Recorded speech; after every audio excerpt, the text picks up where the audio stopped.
This is a 4-channel DDS module.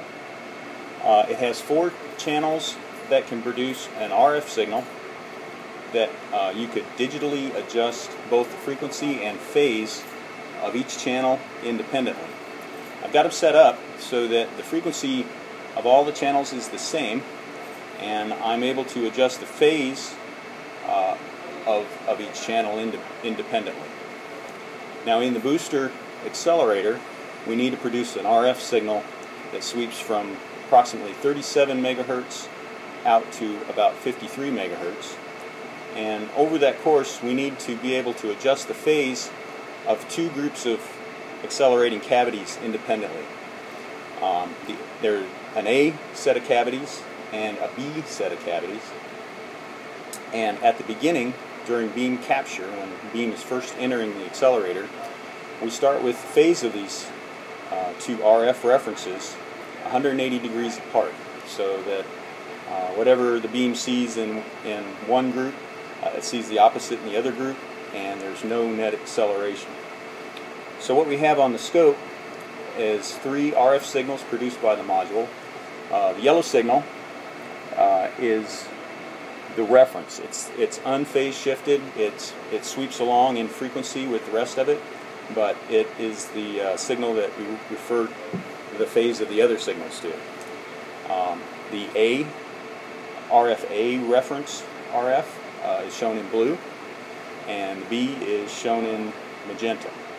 And we see here that we have a signal generator, and what I want to show you is that the sweep takes approximately 33 milliseconds, and here on the scope we're looking at about 100 microseconds. So we need to be able to probe through the frequency sweep, and we're going to do that by employing our pulse generator here on the bottom, and we're going to produce, now you can see my little sketch here of my frequency sweep on the top and my pulse on the bottom. On pulse, I can change the width of it, and so what I do is I trigger the sweep with the rising edge of the pulse, and then I probe through the sweep, triggering the scope with the falling edge of the pulse, which I can vary by changing the width of the pulse. And so that way we're going to be able to go through the whole sweep and see the action. So here we're starting at approximately 2 milliseconds after things are triggered. Beam really doesn't enter the booster typically for 2 milliseconds after a starting trigger. And we see that the phase of the A and the B groups are 180 degrees apart. So there's a curve programmed into the module, the VME DDS module here, to tell us how it will change phase from being 180 degrees apart to being in phase. And so I will adjust my pulse generator about 10 microseconds per step, and we'll see the change in phase as we probe through this sweep.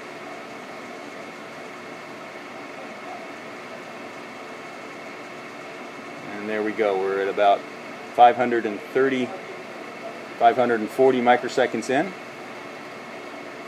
and now we're going to go up in time with the way we sweep through it, and we're going to take millisecond steps, and you can see that the frequency is getting higher and as we move our pointer through the frequency sweep. Alright, most of the action, I'm backing up through the sweep now, most of the action begins at the beginning. The frequency sweeps according to a frequency curve that's programmed into the module also. If we get out about 12 milliseconds, there's a point in the booster acceleration cycle called transition where we need to change the phase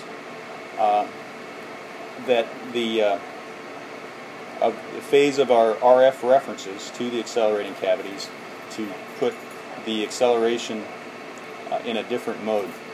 So what we're going to see is that both the reference A and reference B RF shift phase with respect to the main reference, the yellow.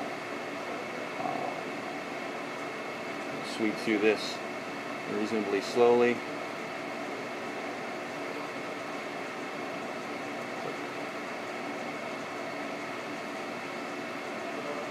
maybe a little faster. There we go. Okay, so that you saw the frequency change. I'll back up, and then I'll go forward again. Now that frequency change follows pretty much a linear type of curve, but there's a programmable time that you can go from being from one point to the next. You can program how long in microseconds that takes.